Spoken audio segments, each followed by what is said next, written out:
नमस्कार दोस्तों, मुझे उम्मीद है आप अपने घरों में सुरक्षित होंगे और खुशहाल होंगे। और मैं यही प्रार्थना करती हूँ कि आप हमारे देश के क्या सारे संसार के ही इंसान खुश रहें, सलामत रहें, अपने घरों में रहें।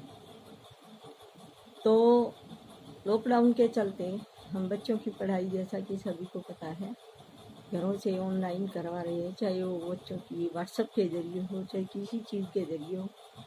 तो हम बच्चों की पढ़ाई या सामग्री एजुकेशन की जो भी है, हम बच्चों तक पहुंचाने की पूरी कोशिश कर रहे हैं। तो उसी के चलते आज मैं बच्चों के लिए क्लास 4 के लिए एक कहानी लेकर आई हूँ। कहानी का नाम है बड़े काम की छोटी बातें। क्या नाम है? बड़े काम की छोटी बातें। तो मैं अभी आप सबको कहानी पढ़ के सुनाऊंगी, और जैसा भी होगा मुझसे तो मैं समझाने की कोशिश भी करूंगी।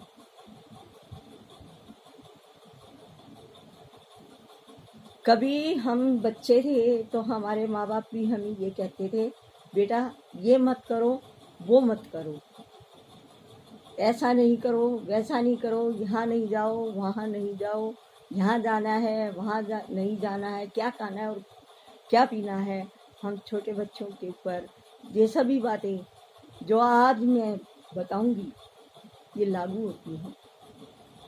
तो शायद कभी कभी हमें बुरा भी लग जाता था कि माँ बाप हमें बार बार क्यों रोकते हैं, लेकिन अब हमें पता चला है जब बड़े हुए हैं, तो वो हमारे लिए बहुत सी बातें जो हमारे शिक्षा देते थे, छोटी छोटी बातें जो कि हमें बहुत ज़्यादा फायदा करती हैं। तो चलिए उसी के चलते आज हम ये पाठ शुरू करते हैं। यह करो, यह मत करो, यह करो, यह मत करो। मम्मी पापा के मुंह से यह वाक्य आप कई बार सुनते होंगे। यह सुनकर आपको कभी कभी बुरा भी लगता होगा, किंतु दैनिक जीवन की छोटी छोटी बातें, दैनिक जीवन यानी कि हर रोज की छोटी छोटी बातें कई बार बहुत महत्वपूर्ण होती है, बहुत लाभदायक होती है, जिनका पालन करना समाज व राष्ट्र के हित के लिए जरूरी है। अगर हम उन छोटी छोटी बातों को अपना लेते हैं, तो उन पर हम चलते हैं, अपना लेते हैं, तो हमारे देश का भी भला होता है और अपना भी होता है। ये बहुत जरूरी है, अनिवार्य जरूरी है। इसीलिए ये छोटी छोटी बातें बहुत काम की होती हैं। छोटी छोटी बातें बहुत काम की होती हैं। ध्यान से सुनना आप, इसमें जो छोटी छोटी बातें कही गई हैं हम भी आपको बार बार बताते हैं, लेकिन आज ये पाठ ही हमारा आ गया है, तो आप ध्यान से सुनना। तुम अपनी कक्षा में बैठे हो, अध्यापक महोदय के आने पर तुम उठकर खड़े हो जाते हो।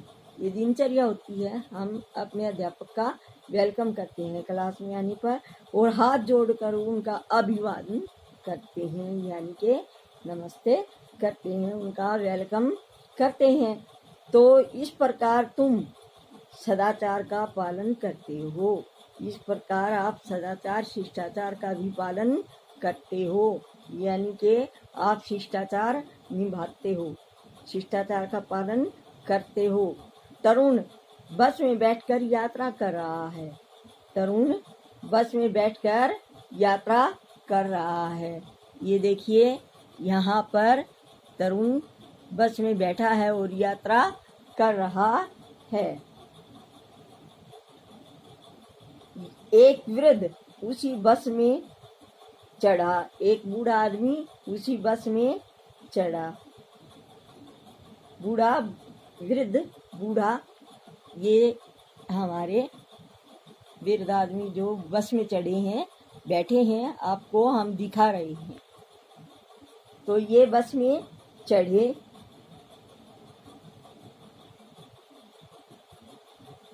बस में बैठने के लिए कोई स्थान खाली न देखकर वृद्ध एक और खड़ा हो गया।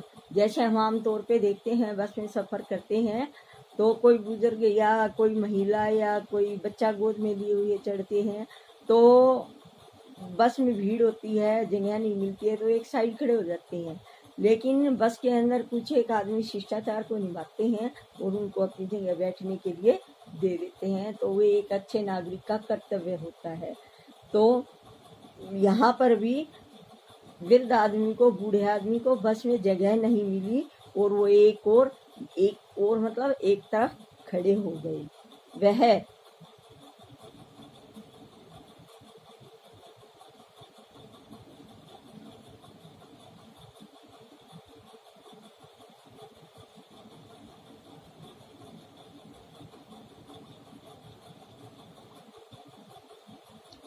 अभी देखो फोन से पढ़ रहे हैं, थोड़ी प्रॉब्लम तो होती है।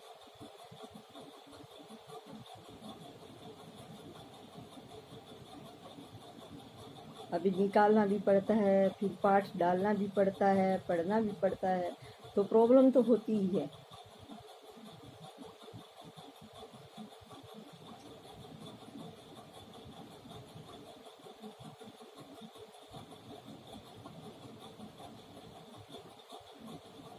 बूढ़े आदमी को एक साइड खड़ा देखकर तरुण ने अपना स्थान उस वृद्ध के लिए छोड़ दिया, उस वृद्ध के लिए स्थान छोड़ दिया।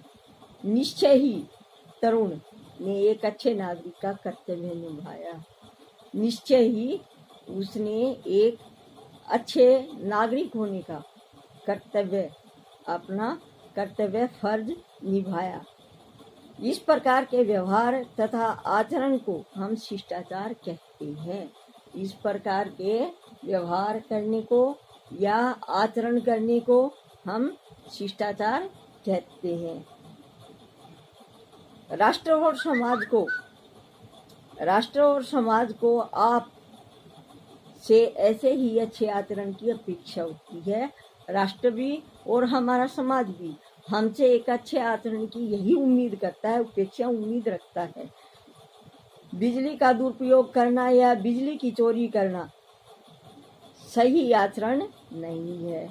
बिजली का चोरी से उपयोग करना या दुरुपयोग करना, दुरुपयोग का मतलब सारा दिन लाइट जलती रहती है, जरूरत होती है तब भी, नहीं होती है तब भी, जब हमें जरूरत नहीं होती तब भी लाइट जलती है, तो वो हमारा दुरुपयोग है। और बिजली की चोरी करना भी एक दुरुपयोग है। तो आपकी थोड़ी सी लापरवाही आपकी बिजली के बिल को तो बढ़ाती ही है और साथ में प्रदेश में बिजली का संकट भी पैदा करती है। बिजली का संकट भी पैदा हो जाता है। क्या आपने कभी ऐसा सोचा है? क्या आपने कभी ऐसा सोचा है, यदि 100 घरों में एक एक बल्ब भी व्यर्थ जलता रहे, तो 100 घरों में एक एक बल्ब भी बेकार में जलता रहे, तो 100 बल्बों की बिजली लापरवाही के कारण बेकार चली जाएगी। और इसी के कारण हमारे बिजली महंगी होती है। बिजली महंगी होगी तो बिल भी ज़्यादा आएगा, और बिल ज़्यादा आता है तो तब हम सभी बोलते हैं।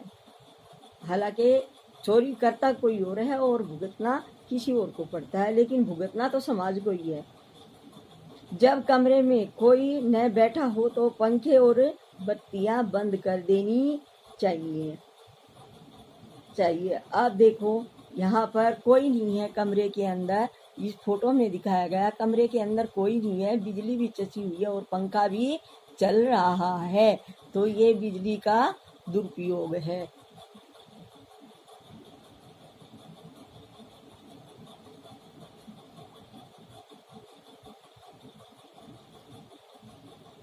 ये हमारा क्या था, बिजली का दुरुपयोग। तो कई बार क्या होता है कि सुमन ने हाथ धोए और नल खुला छोड़ दिया। हम कई बार क्या करते हैं कि जितना पानी लेते हैं, पानी का उपयोग किया, काम किया, और नल, या हम काम कर रहे हैं, करते करते पानी का नल खाली चल रहा है, जैसे कि इस फोटो में दिखाया गया है। देखो ये सुमन है इस लड़की का नाम, ये कपड़े धो रही है, ब्रश से कपड़ा साफ कर रही है। अभी इसको पानी की ज़रूरत नहीं है, लेकिन ठूठी चली हुई है, तो ये पानी हमारा बेकार जा रहा है। तो नल खुला छोड़ दिया, रमेश ने बर्तन साफ करके रसोई का नल खुला छोड़ दिया, पानी बह रहा है, किसी को नल बंद करने की चिंता नहीं है, फिक्र नहीं है। इससे अच्छा आचरण नहीं कहा जा सकता, ये हमारा अच्छा आचरण नहीं है, इसे अच्छा आचरण नहीं कहा जा सकता है। सबको यह ज्ञात आदत डाल लेनी चाहिए कि जब पानी की ज़रूरत हो तब नल अच्छी तरह, ज़रूरत हो तो नल को खोलो, अगर ज़रूरत नहीं है तो नल को अच्छे से बंद कर देना चाहिए। यह देखो, कुछ बच्चों ने आधी छुट्टी में खाना खाया और छिलके तथा कागज के कूड़ेदान मैंने डालकर डेस्क के नीचे डाल दिए।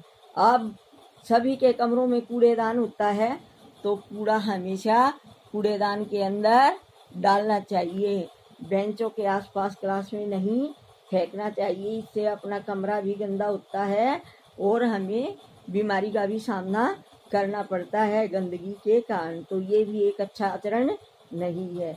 तो हमें अच्छे आचरण अपनाने चाहिए, समय का पालन करना चाहिए, बस में चढ़ते समय धक्का मुक्की नहीं करना चाहिए, अपने से बड़ों की आज्ञा माननी चाहिए, आदर करना चाहिए, सभ्य भाषा का प्रयोग करना चाहिए, असभ्य भाषा हमें नहीं बोलनी चाहिए, स्वच्छता का ध्यान रखना चाहिए, सफाई का हमें ध्यान रखना चाहिए। कुछ ऐसी ही बातें हैं जिन्हें अपना लेने से विद्यार्थी एक सभ्य नागरिक बन जाता है।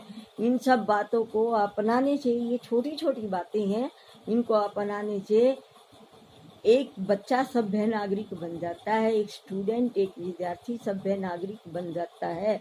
और ये छोटी छोटी बातें हैं जिनको हम अपने घरों से ही अपनाना शुरू कर दें तो शायद बच्चे स्कूल में भी अपनाएंगे। तो हमें इन आदतों की अपने घरों से शुरुआत करनी चाहिए, तभी हम स्कूल में बच्चों से शुरुआत की उम्मीद कर सकते हैं।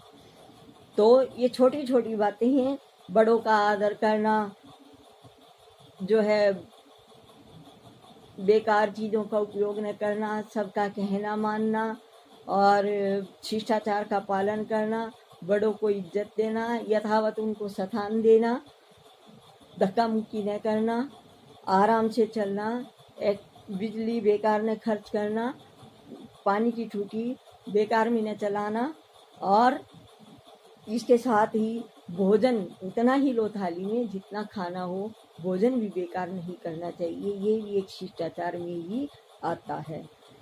तो इसी के चलते मैं उम्मीद करूंगी कि सभी बच्चे इन सब बातों को अपनाएं, सभी बच्चे इन बातों को अपनाएं। तो इस पाठ के अंदर कुछ अभ्यास दिया गया है, तो उसको भी मैं पढ़ के सुनाऊंगी, और ये बच्चों को होमवर्क करने के लिए मैं पेज भेजूंगी, तो बच्चों ने करके दिखाना है।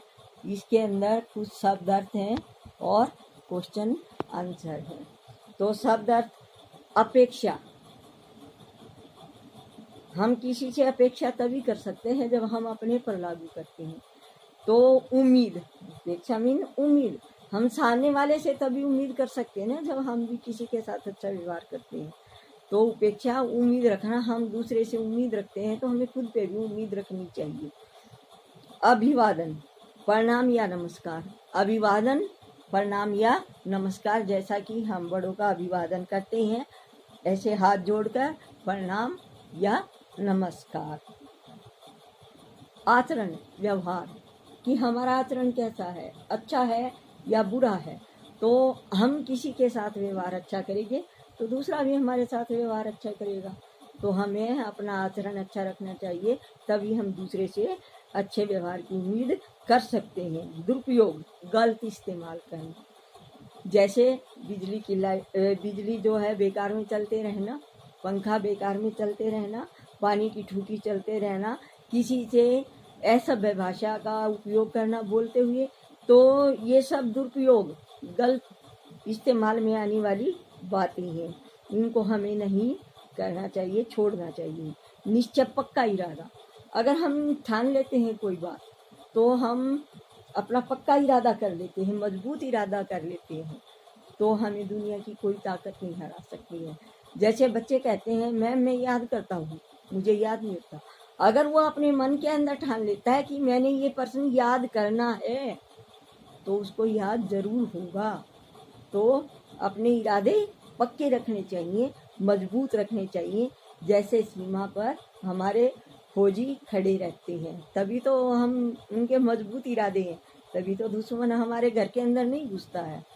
और जैसे कि आज के टाइम में कोरोना वायरस फैला हुआ है, तो हमारे साथ में पक्के इरादे के साथ डॉक्टर, पुलिस, सफाई कर्मचारी और सफाई कर्मचारी और अन्य सामाजिक कार्यकर्ता, ये सब हमारे साथ डटे हुए हैं अपने इरादे के साथ। तो हमें भी उनका साथ देना चाहिए, मजबूत इरादे के साथ हमें अपने घरों में रहना चाहिए।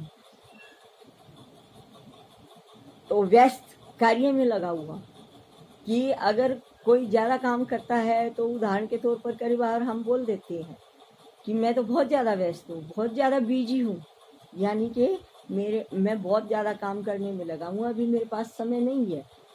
संकट, मुसीबत, अचानक से कोई संकट आना, एकदम से मुसीबत कभी भी आ सकती है किसी के पास। जैसे कि हमारे देश में अब कोरोना नाम की महामारी मुसीबत है, ये आई हुई है, तो ये हमारे ऊपर एक संकट आ गया है अचानक, और इस सब से हमको लड़के बाहर निकलना है। तो यहाँ पर प्रश्न दिए गए हैं, अध्यापक के कक्षा में आने पर आप किस प्रकार अभिवादन करते हैं। पाठ पढ़ाने के बाद हम बच्चों से प्रश्न पूछते हैं, अध्यापक, बच्चों बताओ अध्यापक कक्षा में आने पर किस प्रकार का अभिवादन करते हैं। तो पाठ समझ में आने के बाद बच्चा बड़े आराम से बताएगा कि हम अध्यापक का कक्षा रूम में आने के बाद खड़े होकर शिष्टाचार के साथ हम उनका अभिवादन करते हैं। हाथ जोड़कर। तरुण ने अच्छे नागरिक का दायित्व कैसे निभाया। तरुण ने अच्छे दायित्व का नागरिक वृद्ध आदमी को सीट देकर निभाया। प्रदेश में बिजली संकट पैदा होने के क्या कारण है। नंबर 1, बिजली का चोरी होना। नंबर 2, बिजली का बेमतलब में खर्च करना। फिर आगे आता है, पानी व्यर्थ बहने से कैसे बचाया जा सकता है। जितना पानी का उपयोग हो उतना ही पानी लीजिए, उसके बाद टूटी को बंद कर दीजिए। हम इससे व्यर्थ होने से पानी को बचा सकते हैं।